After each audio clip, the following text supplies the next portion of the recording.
Courtesy of Michelob Ultra Beer.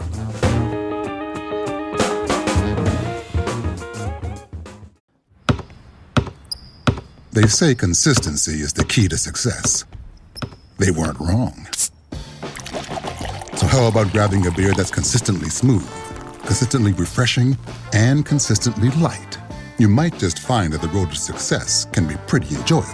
Michelob Ultra, the perfect balance of taste and refreshment, and only 2.6 carbs and 95 calories. It's only worth it if you enjoy it. Enjoy responsibly. Anheuser-Busch Michelob Ultra Light Beer, St. Louis, Missouri.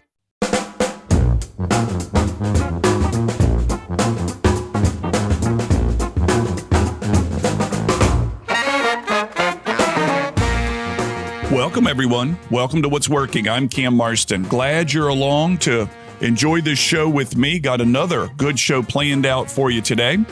If you're new to the show, What's Working is the radio show / podcast designed to bring you insights into the workplace, the workforce, and the marketplace trends shaping the workplace, the workforce, and the marketplace around us. My goal is to find guests who can talk about the trends influencing their business in such a way that when you and I hear them talk about it, there's some idea that's sparked in our head that we say, oh, you know what? I can use that idea. I can apply that to my own business in some way or another. That's the goal. That's the goal of the show. This show will be no exception. When we get back from break here in a little bit, I'll have Philip Burton with me. Philip's the cover page model for the June 2023 Business Alabama magazine. This is our monthly Business Alabama collaboration where I go deep with one of the guests in the magazine. And this is the first time, I think, that we've had a Business Alabama magazine interview with a local guy. Philip is here in Mobile and will be coming into the studio to sit down. We won't be doing it over a Zoom call. We'll be doing it face-to-face across the table from one another in the studio. So Philip will be here when we get back from break. I'll tell you a little bit more about him when we come back. And I've had a number of great comments from last week's show with Paul Lewis, Roy Lewis Construction, and the stories that he told, the vulnerability that he showed. I think there is, and you see this a lot on social media, what I'm about to say, but it still doesn't get emphasized enough, in my opinion. There's a lot of mistakes and failures and things like that in business, and it's fun, not fun, but it's, endearing to find people who can talk about that, who don't have a problem saying, yeah, here's some ideas that I had that didn't work. And I can certainly tell you my own business stories of ideas that I thought were absolutely phenomenal. They were going to propel me into a new income, homes and boats and everything that I realized only later, and perhaps too late, that the market didn't need. They didn't want them. That's one of the mistakes that I continue. I get ideas and I pursue those ideas. I think they're the greatest ideas in the world, and only to learn a little bit later that the market doesn't need these ideas. I need to learn, and I'm saying this to myself, and the show's producer, John Thompson, has told me this a number of times. I need to learn to kind of test these ideas before sinking time and money in them. I'm ready, fire, aim, and I need to be ready, aim, fire. So Paul Lewis, a great show. Trey Galloway, the show before Paul Lewis, huge surge in downloads. This is a show about how to buy and sell businesses. Trey Langus is the guy that looks for businesses to transfer, and Trey Galloway was one of his customers. The Health Hut here in Mobile, and getting into the weeds on how that transaction happened and how it typically happens if you're in the market to buy and sell businesses. I think Trey Langus is in a perfect position, as so many of these baby boomers are positioned to step out of their business and into retirement or whatever comes next for them. There are a lot of businesses that should be ready to sell. I'm going to get into something a little bit off track right now, and this is in the hopes that I can get this guy eventually on the show. You're certainly familiar with all the hullabaloo around Bud Light and that whole story of the social media phenomenon and the lifestyle endorser. I forget what the name is. But I sat around with a guy last night and talked to him about this behind the scenes, what he's seeing. And I want everybody to recognize, and I think this is obvious, I've seen things written about this in newspapers, but it's worth saying again, regardless of where you stand on this issue, And we're talking about workplace and marketplace trends. Remember, the trend is to attack and to not buy that product anymore. However, those that are taking it on the nose the most have nothing to do with the headquarters in St. Louis, Missouri. They are the distributors in the communities across the nation. They are the people who, so just imagine the guy that's wheeling the beer into the grocery store, who through no fault of his own is wondering whether he'll be able to keep his job. Think about that. Grab yourself a six-pack of Bud Light. Bring it home if you don't want to be seen drinking it.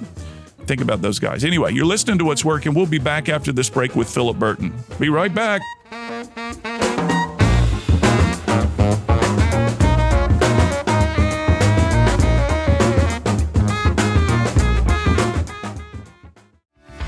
Do you have an industrial or commercial construction project you're ready to make a reality? Person Services Corp is a diverse specialty contractor capable of tackling complex projects. They've won awards from Engineering News Record and the Association of General Contractors.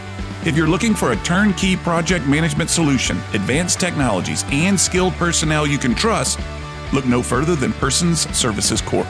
Find out more at personsservices.com.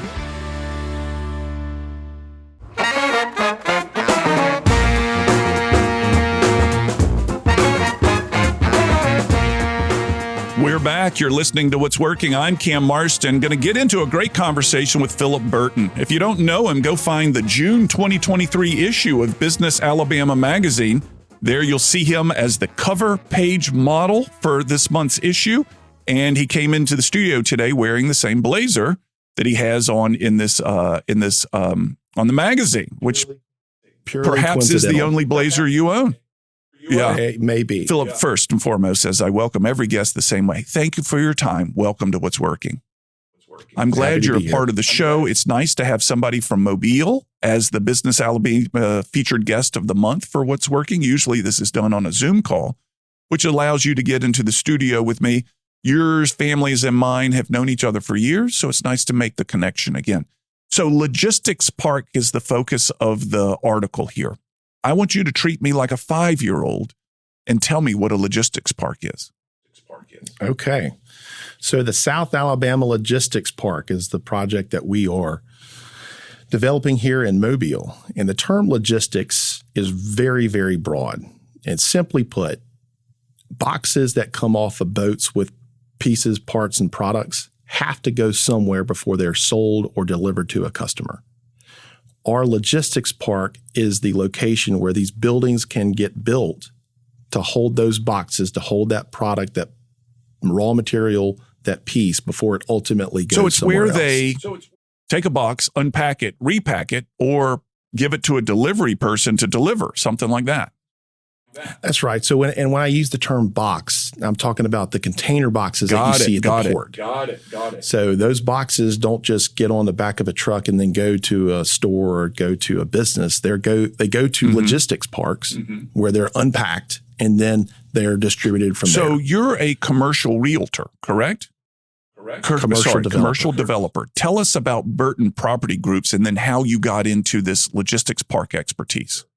Sure. So I've been in commercial real estate for 22 years. So when I moved back home from actually a little bit of time in California, tried to be a movie star. Really? Yep. Did not go so well. But you are a cover model. You know, well, hey, look, my time in California came in handy. Plan B seems to be working okay. That's right. All right.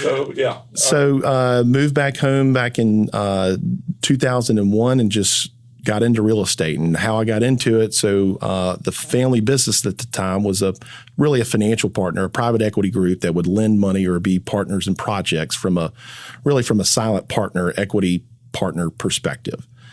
I got really exposure to the real estate developer side and really gravitated to that. And that was really what I wanted to do. So I didn't realize this is a family business that you're in. Is it safe to say that? Or are you I had this background in this real estate business and then I started one on my own? No, it's been a family business. 5 years ago, though, I bought my family out. Oh, did you? Okay. Yep. So it has been a family business.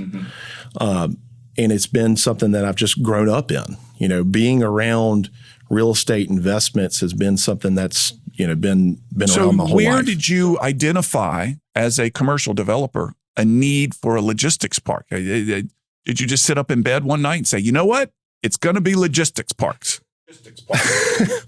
So I had this conversation this morning, how we got involved in the industrial space. So we've done primarily retail, probably up until about 5 or 6 years ago. And retail is still something I very much enjoy and we still own a lot of. But the industrial world is different in the sense that, we are seen as a solution or a partner in companies that are looking to expand or move into a market. Mm-hmm. And that's a real welcomed addition to being, a part of a solution versus like me constantly selling a retailer, hey, move to my shopping center, or let me go build your store here. So we saw an opportunity in Mobile specifically because of the port, that there is going to be the need for newer modern facilities in the market. Let's talk about those new. Mobile has always been a port. I mean, that's the way this city got its traction as a port city. Cotton coming from the north and product coming in up from the south. And we have, I feel like, at least downtown, there are old warehouses being converted into lofts and things like that. What does a new building in a logistics park that would benefit this area need to look like? Does that make sense? Yeah, it makes sense. So it's a great question. So Mobile historically has had product or buildings, I call it product, that's historically pre-engineered, low ceiling height, just older, outdated product. The newer modern facilities add density or instead of just square footage, they add height to the building so the building can operate more efficiently. So it isn't just about square footage. It's about how much cubic yards of stuff can you fit in these buildings. And in order to be a more modern operation, you need 36-foot clear, 32-foot clear facilities to be able to operate efficiently. Because of a 100,000 square foot building, that 22-foot clear costs actually more to operate than a 32 or 36 foot clear, because you might have the same number of people traveling the same, surface area, but a forklift can go considerably higher if you've got the room to go that high. That's what these companies are looking for. They want newer, modern facilities because that's where everything is heading these days. So the company, let's assume there's a representative from some company and he or she is walking through this building. They immediately, upon going through the door, maybe even seeing it from the outside, can say, yeah, this is what we're looking for. 100%. So the first thing they look at is what's the type of construction? So is it tilt wall versus pre-engineered steel buildings? And what's the clear height? Those are the two main questions that we're asked. And they want tilt wall. They want tilt wall. Tell me what that is. Pretend like I'm a 5-year-old again. Instead of building a building using bricks or metal walls, you pour a sheet of concrete and you tilt it up. And why is that preferable? Because it can support a taller height, and two, after 10 years, you're not going to be worried about all the forklifts that have run into it because it's solid concrete. Oh, I see. It lasts longer. It lasts longer. And when the Category 5 that's absolutely coming one of these days, that tilt wall, am I using that word correctly? Correct. Is more likely going to withstand that Category 5. 100%. Yeah. Okay. So, but they don't even need to, these customers that you're trying to recruit, they don't even really need to come see it, do they? You can tell them, you can show them a picture. Do they ever buy it sight or rent it sight unseen? Most of the times they want to see it. They want to touch it. The companies that we engage with, there's two questions. One, what's the type of construction, and then two, how quick can I get it? Yeah. And most of the time they're really wanting it, within 6 months. Yeah. So if you're not advancing the ball from a site development perspective, you might miss the opportunity to land that company into the market. 6 months. Yeah. That seems unreasonable to me. Can you get it off the ground in 6 months? Well, that's why you got to build it spec. So you've got to have it ready so when they show up, you can deliver. Yeah. And so we're always building product out there where we will never stop building out there so that we always have something available. And when the building that we've got 3 facilities up now, one that's, actually owned and operated by a totally different company, but we sold them the land, and they're finishing up their facility now. Our building, which we finish, is now leased. And then the third building, which is not finished but will be in the next month. When that building is leased halfway, we'll start the fourth. Yeah. And, when that one's leased, we'll start the fifth. So we will always have something available to meet the need of the customer that comes to the market. The customer that comes to the market and says, I need it fast, you can point to them and say, then this one's yours. That's correct. It's being built right now. Being built right now, or you can see that site is ready to get started. Yeah. How many buildings will this business park be able to take? I recognize that they'll all be of different size, but in a perfect world. So in a perfect world, we've got a master plan for 12 million square feet. How many buildings is that? That could be 2.5 million square footers. Yeah. That could be, all over the board. All over the board. Yeah. All over the board. Yeah. And is this if you build it, they'll come thing, or did you have to go out? Are you soliciting clients right now? Did you solicit clients to say, hey, we're going to build this logistics park? Are you interested in being a part of it? We're obviously, we'd love to have the tenant in hand before we start anything. Right. But most of the times we're having to advance start the building without anything in hand. And that's traditionally how it's done. And Mobile really is not used to that, that process of spending large amounts of money to build buildings that are ultimately going to be vacant when you're done. Who is looking? Where are they looking? Is this a coastal phenomenon? Let's say we've got XYZ manufacturer, and Savannah's a big port. Charleston's a big port. Mobile's a smaller port in comparison to those. Are these coastal towns that have logistics parks, or are they everywhere? They're across the nation. But what's interesting is since COVID, we're seeing a completely tectonic shift in the industry. Everything's getting reorganized. Supply chains are getting reestablished. You hear nearshoring or reshoring or opening a U.S. domestic operation. All of that's been driven by what happened during COVID, which the supply chain got broke. It was a big part of every conversation. The supply, and when it got broke, it's being repaired differently than before. Correct. How? So they're looking at opening operations, whether it's U.S. domestic or closer to the U.S. So lots of stuff happening in Mexico, which is great for Mobile. Yeah. Or they're warehousing more product in the U.S. and not being so reliant on just in time. Right. So it's changing a little bit from just in time to just in case. Oh, interesting. And building buildings with that in mind. Correct. And that's what more square feet is. Exactly. Am I right there? 100%. So Mobile is often talked about as a port city with this intersection of I-10, I-65. We've got this new commercial airport coming. We've got rail service. I assume these are pitches that you make to potential customers to say, hey, look at this. We're this microcosm of opportunity. The term is infrastructure.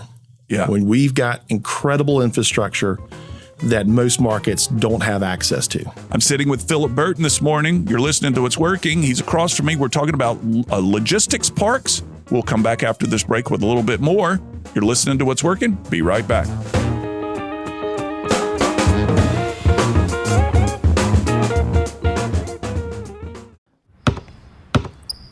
They say consistency is the key to success. They weren't wrong. So how about grabbing a beer that's consistently smooth, consistently refreshing, and consistently light? You might just find that the road to success can be pretty enjoyable. Michelob Ultra, the perfect balance of taste and refreshment, and only 2.6 carbs and 95 calories. It's only worth it if you enjoy it. Enjoy responsibly. Anheuser-Busch Michelob Ultra Light Beer, St. Louis, Missouri. Hey, this is Cam Marston. My What's Working radio show has given me a front row seat to what's going on in today's workplace and workforce. I'm taking what I've learned and delivering it as a live presentation.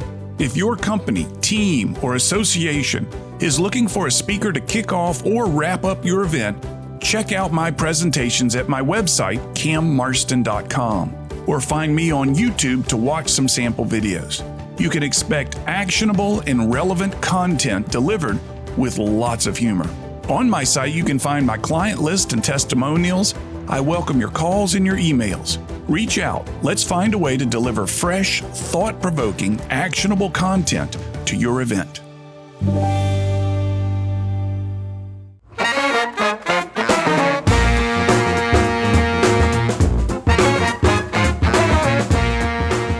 this month's What's Working collaboration with Business Alabama Magazine, something that we try to do each month, is with Philip Burton. He is the cover page model. Philip, you and I see Sports Illustrated for you next. Sports Illustrated model on the cover there.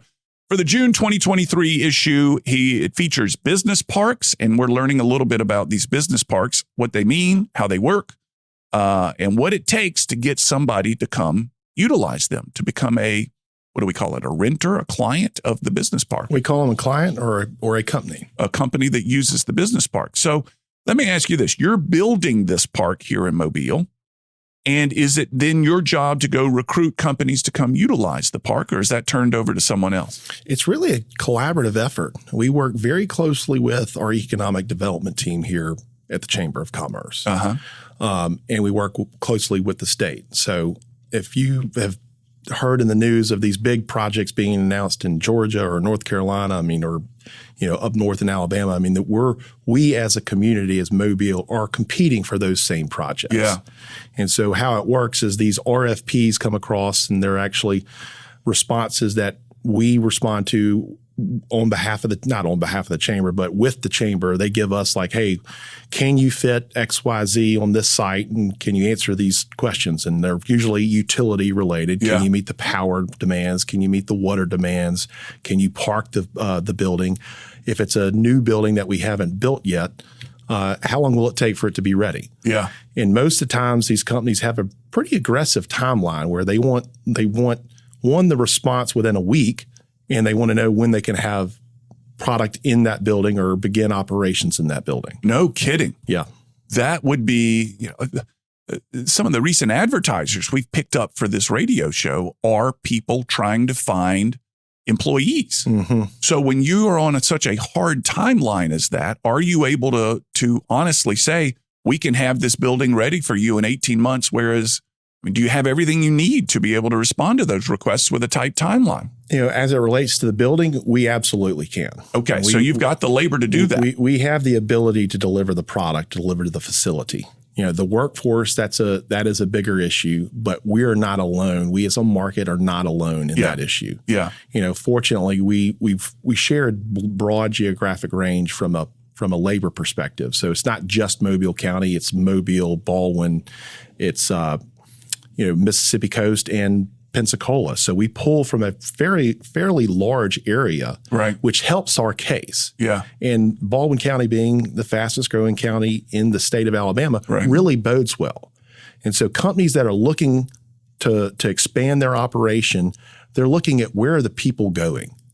And so having that to be able to promote, hey, Baldwin is growing at substantial rate, like it helps make the case that we can meet your workforce needs. Yeah.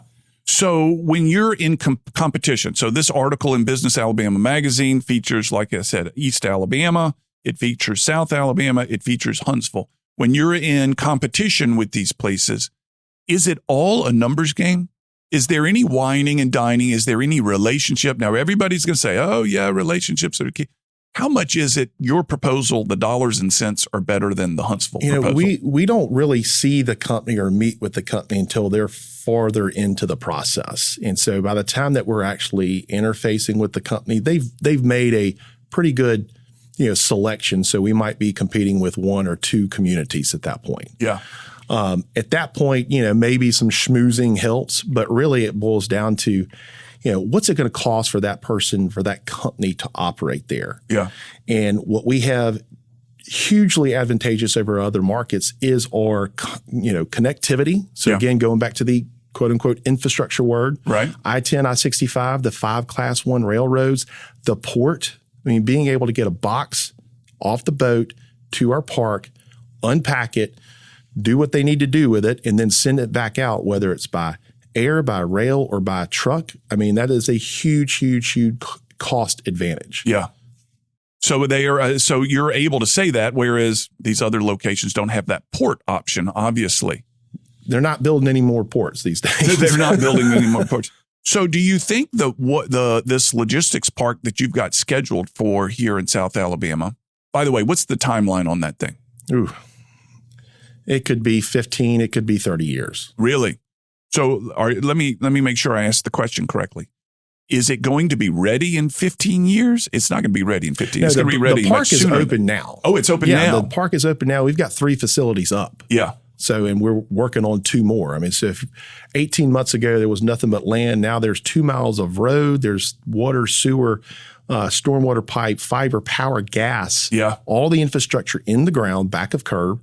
And we've got 3 buildings that are up, and 1 that's full operating, 1 the user is literally finishing up, and the 3rd building should be finishing by the end of next month. Man, you made a big bet on this. There's got to be a extraordinary expense into getting that set up. You got to go to the power company and say, is it guaranteed power? We need to make sure we got what we need. That was one unique situation with this site, is it had such incredible natural infrastructure already there. Alabama Power has a major transmission line right through the middle of the site.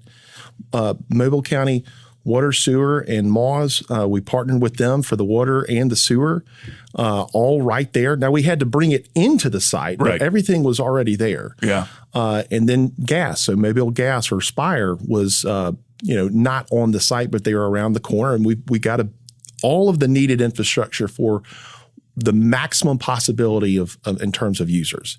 What do you tell a potential customer about the labor force?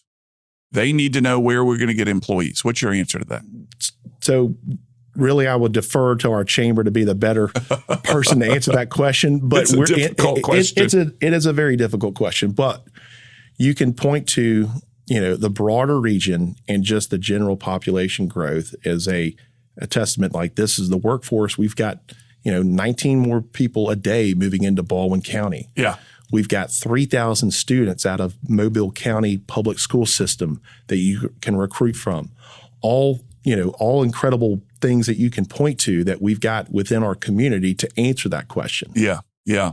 I tell you, they've predicted this labor shortage for years. Many people think it's still a COVID hangover or something like that. It's been on the books being predicted for years and years, and it's right in our laps right now. It really is amazing that this prediction has come true as quickly and as thoroughly as it has. So in the process of doing all this work, Philip, what has surprised you the most about it? Tell me what caught you off guard when you were doing all this. I think what's been really rewarding that has also been different than anything I've done in the past is the fact that what we're doing, creating this park, building these facilities, is we're seen as someone that's like adding to the community. Yeah. So that was a big concern of us, of taking a big piece of virgin land and coming in there with bulldozers and, making it different. Right. Well, what we've been hearing overwhelmingly, there are still folks that would like to see it the same way it was, but what we've been hearing more overwhelmingly is like, man, this is great. Mobile needs this. Industry is welcome down here, which really is a testament to the state as a whole. Yeah. I mean, we are open for business as a state, and that is a really fun, solution to be a part of. It's like, if there's an industry looking to locate here, and we can work with them to get them open and operating, that's a lot of fun for me. How are you getting that word out that Alabama is open for business? Is it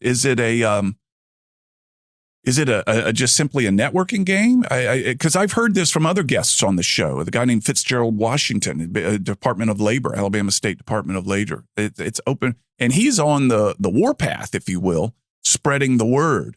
What are you doing to spread the word? We're talking about it. Yeah. I mean, it's just as simple as that, as being able to have conversations with, you never know who's going to hear what and what that conversation will lead to. Yeah. I tell my team, like, never miss an opportunity. You just never know to talk about what we're doing, because you never know who can hear that. And when we 3 years ago were looking to buy a condominium down at the beach, I was having a conversation with my broker about what we were doing, and she just threw out the question, hey, of a place where this business can locate 100,000 square feet?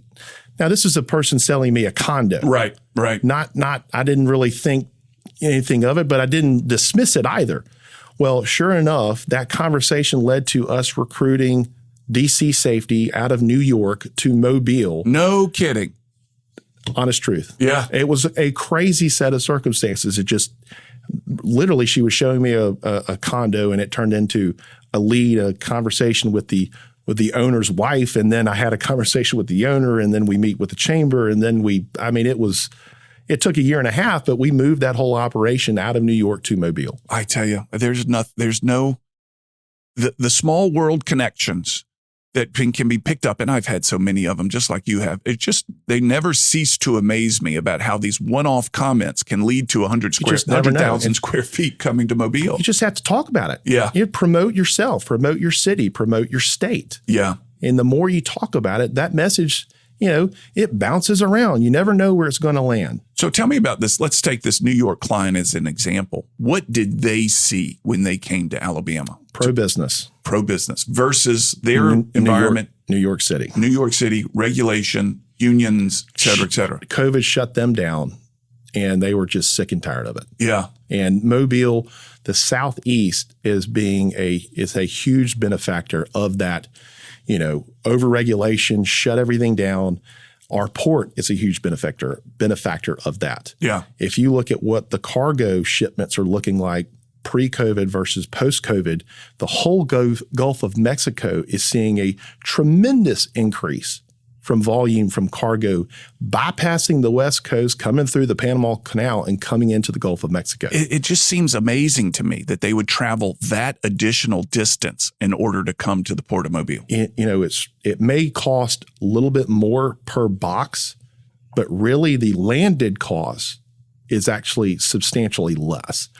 And what I mean by that, all of the different layers, again, that you've got to get a piece or a part or a product from China or wherever to a consumer. You've got the ship, you've got the terminal, you've got the truck, you've got the labor. All of that is considerably cheaper in Mobile than most area everywhere else. Philip Burton's with me. We're talking about Logistics Park. He's the cover model for this month's Business Alabama magazine. Be right back.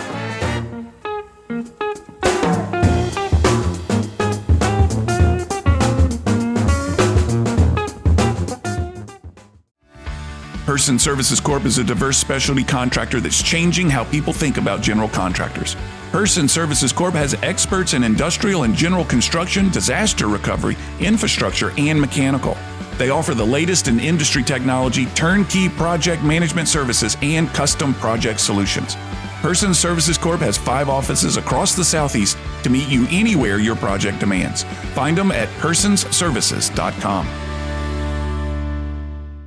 Customer service never goes out of style. In fact, I think it's safe to say that customer service is more valuable and more important now more than ever. Hi, this is Cam Marston. One thing that my over 200 episodes of What's Working has taught me is how important customer service is to building and maintaining a thriving business. It's the growing need for customer service that's led me to partner with one of the state's leading customer service trainers to create our program called Delivering 5-Star Customer Service. Your team will get one 90-minute training session per month for 6 consecutive months.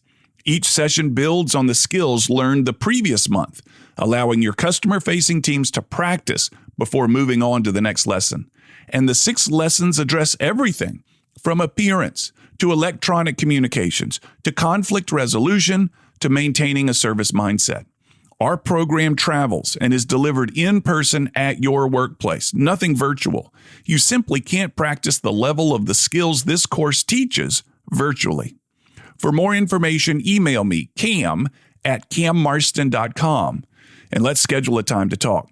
Remember, you have less to fear from outside competition than you do from discourtesy and bad service from inside your own company. Again, email me, cam@cammarston.com, and let's talk about your business.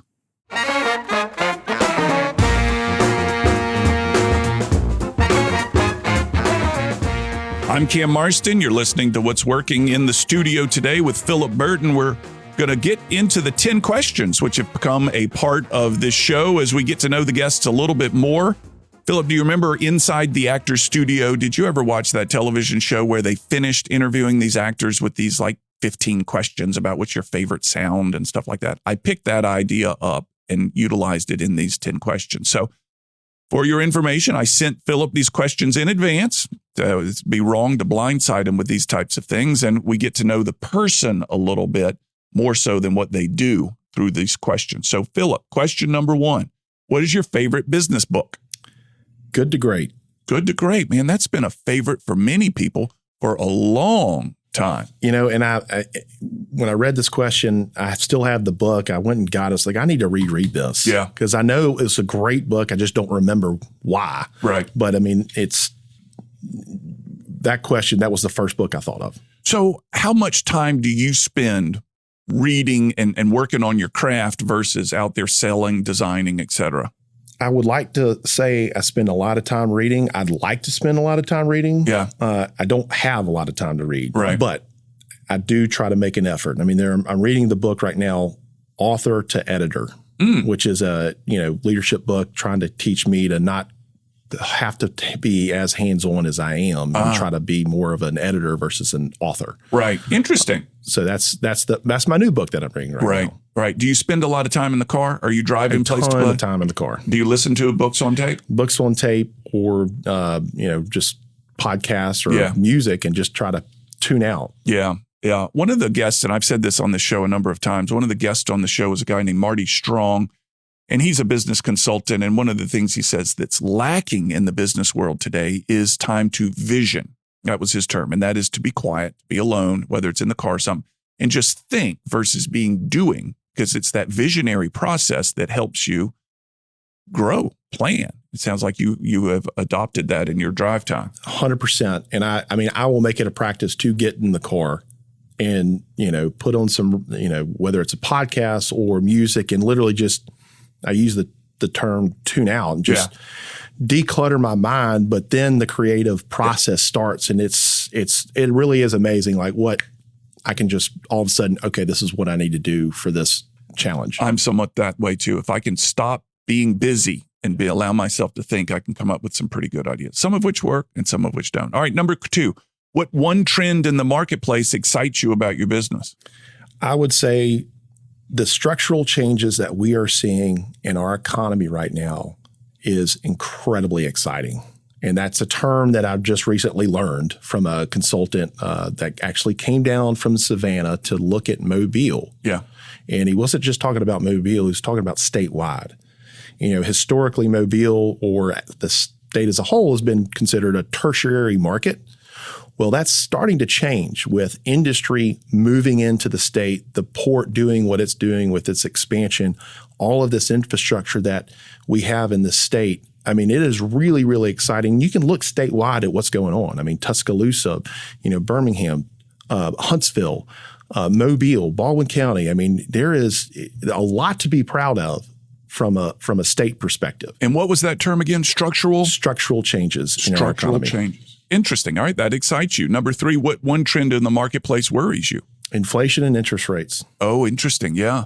Tell me how I think I know, but tell me how that's impacting you. So if you're a developer, you're using debt to build buildings. Right. And the more it costs you to borrow that money, the less likely or the harder for those projects to pencil. Sure. So and it's sitting here today, there's no way to forecast where the end's going to be. They didn't increase the rates here recently, but I don't know. I can't predict. Right. It's very volatile right now in the financial markets, which is putting pressure on banks, which is putting pressure on everybody. I mean, it's really difficult to borrow capital right now. How do you change your business approach when your clients are struggling to build buildings?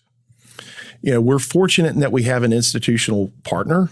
So what that means is we've got a big life insurance company that if the project makes sense, we could use all cash if we had to. Oh, I see. So that's a real competitive advantage that I have, that I'm not so entirely dependent on using leverage or debt to finance these buildings. Interesting. That's a strategic advantage, isn't it? And you are articulating that wherever you can right now. Absolutely. Very good. Number 4, what is the biggest business mistake you've made? That's a tough one because there's so many. I was wondering if you were going to say that's a tough one because I've never made one. Oh man, no, gosh. You can, and I'm always, Sunday morning quarterbacking myself or Monday morning quarterbacking. And it's just, I can't point to one thing. But I will say, I'm never going to stop making mistakes, but you don't learn unless you do make mistakes. Yeah. Yeah. So there's not one that comes to mind that makes you want to bury your face in your hands.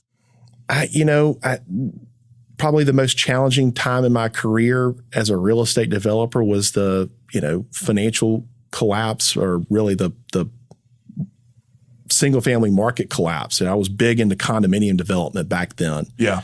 And this was just me, naive, always thinking everything's going to keep going up, up, and up. Right. And just pouring money into pursuit costs or tying up land and buying land. And when the music stopped, and that was, probably that almost put us under 100%. Yeah. That was a very trying time in my career, but I wouldn't change it for the world, because it really taught me a lot about, how to insulate yourself from the next cycle. There's not anybody I've had on this show that's been asked that question that says they all have an answer. Here's one that I remember. I wouldn't change it for the world. Their scars, those scars remind them of it, but they love the scar. Yeah. They're proud of them. All right, number 5, what's your favorite news source for business content? Bloomberg. Yep. Easy enough. Is it on all the time? It is on my computer desktop. Number 6, from which generation do you wish you had more employees? That's a hard one. That's a really, really hard one. I mean, I've got, we're very fortunate, got a broad range of talented people at BPG at all different generations. Yeah. So I don't think it's just one generation better than the other. All right. So this is going to, which leads me to number 7, it was a very coy answer that you gave me there to prevent alienating anybody on your team. I applaud you for your diplomacy here, but number 7 may get you. The generation you enjoy working with the most? I'd say my dad's generation. And that is? From a mentor perspective, they've just got a completely different, unique way of looking at things. And when they're in an age in their life when they're not out there competing, and they can just be supportive and offer, guidance, and just with no context or no agenda, like that's I really enjoy that. Yeah. Yeah. Seeking advice from your elders can be a really, really good thing. Well, and I can agree. That sounds really corny. No, but it's when the elders give you that advice unasked for is when it becomes a problem. That's right. Let me tell you, son, how you're living your life wrong. Oh, thanks. That's exactly what I was hoping we'd talk about, Dad. It's taken me 43 years to figure that out. This is a within a 24-month development that I'm like, it's not. Maybe I should listen a little bit more. Yeah. Yeah. Good answer, particularly if your dad's listening. Right. Number 8, it's Saturday afternoon at 4 p.m. What are you most likely to be doing? Playing with my kids. Yeah? Tell me about them. Ages 6 and 3, 2 boys, and they are wide open all the time. Yeah. And so summer, we're either going to be at the beach or at the pool. Yeah. If it's fall or winter, we're going to be, maybe at the camp or at the house in the backyard. But, I absolutely love being a dad. So this you mentioned something that I've heard that I think is unique to our part of the world.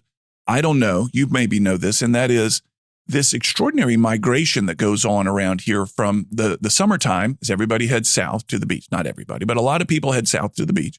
And as soon as it starts cooling down, they head north into the woods. And there's this constant movement of people north and south pursuing their hobbies of water or woods. And I'm not aware of other places that it may happen. I suspect that it does. But in my travels, I've never been in a community where people empty out so regularly to go pursue their hobbies. Well, it's a quality of life. It is a quality of life. That's absolutely right. Number 9, you've just won the lottery for $500 million. Tried to find a number there that was significant, right? You've just won the lottery for $500 million. What's the first thing you're buying? I'd buy my partners out. Oh, and really? I don't mean that in a confrontational way. I mean that in my partners, and we've been in business for going on 9 years now. They're an institutional investor. Their mode is to invest capital and seek a return. Yeah. My view is much more longer on the horizon. Right. So in what I've developed and what we own and what we're doing in the community, I believe in long term. Yeah. And so I want to continue to own everything that we've created. Right. Interesting. Not a plane, not a car, not a condo in St. Croix. You'd buy the partners out. Yeah. Love it. Never had an answer like that before. All right, same question. You just I hope won. my partners don't get upset at that. I think they understand what you're saying. You've just won the lottery for $500 million. What's the first organization you're donating money to? The Beverly Burton Scholarship Trust. I was thinking about your mother this morning. Yep. Go tell people more about that. So, how long ago was it that she passed away? 15 years ago. 15 years ago. And where is that? It is, and it's still to this day, I get emotional thinking about it. Yeah. It is, she has been really didn't know what she did for the community until she was gone. Yeah. And so, her trust, her foundation that we created was really in tribute to her. And if we had the mechanism or the means to really like turbocharge that Sure. and really put her legacy out there, that would be incredibly rewarding. I've bought tree. I remember buying Christmas tree. The tree lot, we were, woo. She was a great friend of my mother's who passed away about 18 months ago. And she was a force to reckon with, your mom. I'm sorry, but what a great answer to the question. The last one here, number 10, what is your favorite vacation destination? The beach with my family. Yeah. It's nothing. I was thinking about this today. I was like, put me on the water on a boat with my two boys and my wife, and I'm happy. Philip Burton, ladies and gentlemen. Philip, how do they find you if they wanted to get in touch with you? Via email, Philip with 1L at burtonprop.com. We'll be right back after this break with segment 5. You're listening to What's Working. Thank you, Philip. Thank you very much.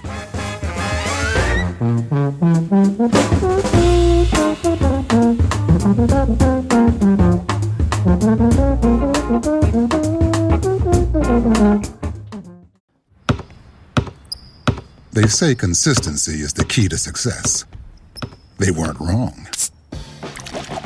So how about grabbing a beer that's consistently smooth, consistently refreshing, and consistently light? You might just find that the road to success can be pretty enjoyable.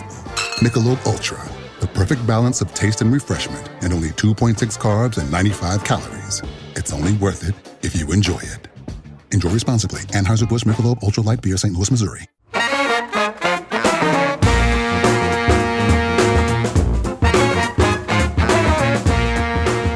Well, that was fun.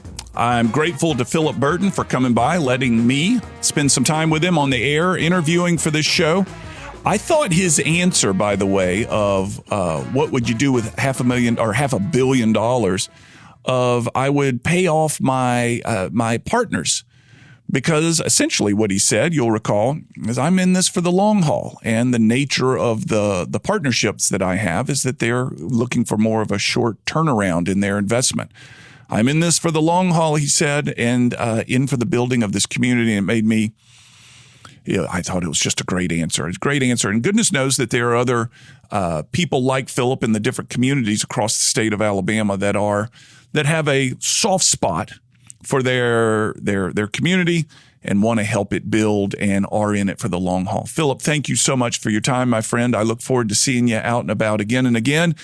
And I hope, like you said in segment 4, that you're able to spend some time on the water with those kids, with your wife, having fun and investing in the community like you do, making it better for each of us. Again, thank you very much, Philip. I appreciate that. So as I finish off every show the same way, I hope you'll take a look at us on social media is what I'm trying to say. Spending a lot of time there, trying to continue to promote the show, to boost the show. And you can find us on Facebook, you can find us on LinkedIn. I spend a good bit of time on LinkedIn posting there. We talk about the show. We talk about the seminar business that I'm in, and I hope you'll take a look at that. If you've got an upcoming event and you're looking for an opening keynote or a closing keynote or a workshop in between, that's where my business has been for the last 20 some odd years. You can find Cam Marston on YouTube, where you can see me delivering some of this content, get a sense of the style of the presentation and things of that nature. I hope you'll take a look and give us a call if you're looking for someone to open or close your conference. What we talk about now are the workplace, the workforce, and the marketplace trends. And I use this show to gather the content that enables me to speak about it at these upcoming conferences. We got one coming up in Gulf Shores. I got another one come up in August in Ross Bridge near Birmingham. And we'll talk about the workplace, the workforce trends that are influencing businesses out there, and delivering the content in such a way that the audience members can take it and do something with it. In other words, take it and apply it to their own workforce to make things a little bit better. Again, you can find me on YouTube, Cam Marston, or go to my website, cammarston.com. More and more, this show is getting downloaded as a podcast. I want to tell you how to find that real quick. cammarston.com. You can go look across the top menu bar there, and you'll find the podcast where you can listen to it, or go to your favorite podcast sites where you can subscribe to it, and I hope you will. If you want to interact with me, you can do it through the YouTube page where you can leave me comments and I'll get back to you, or email me directly, cam@cammarston.com. Would love to hear from you. Upcoming, and I've been kind of beating the drum about this because I'm very excited about it. Upcoming, we'll have the chair of the Porch Creek Indian tribe. And she has been difficult to get on the air. She's a very, very busy lady. And I've got her Business Alabama magazine, where she is the cover model for that issue, next to me here, and we will have her upcoming. And if you've got any ideas, let me know what you think about upcoming shows. In fact, we got a request that I've working to schedule right now for a new pizza chain that's trying to enter the state of Alabama. This has come to me through their ad agency. They're trying to get some notice, and we're going to put them on the show to talk about how do you spread a fast food chain. I think it's a fast food chain. How do you spread a pizza chain from Louisiana into Alabama and to Mississippi, and what are the processes along the way? And of course, we'll learn a little bit about their pizza and what that takes. And I think the business process of trying to expand something like that is going to be really interesting. We'll have the two entrepreneurs who began this chain on the show here before too long. So lots of good stuff going on. If you're interested in advertising, we'd love to talk to you. I've worked hard to create a show that grooms, perhaps that's not the right word, but attracts a certain type of listener, an action-oriented influencer in their business. And if you want to catch their attention, reach out to me and we can talk to you about how to do so. That'll wrap us up. I hear the music. John Thompson is the show producer. He's with Ion Digital. We'll have another show next week. Have a good week, everybody. Thanks again for listening.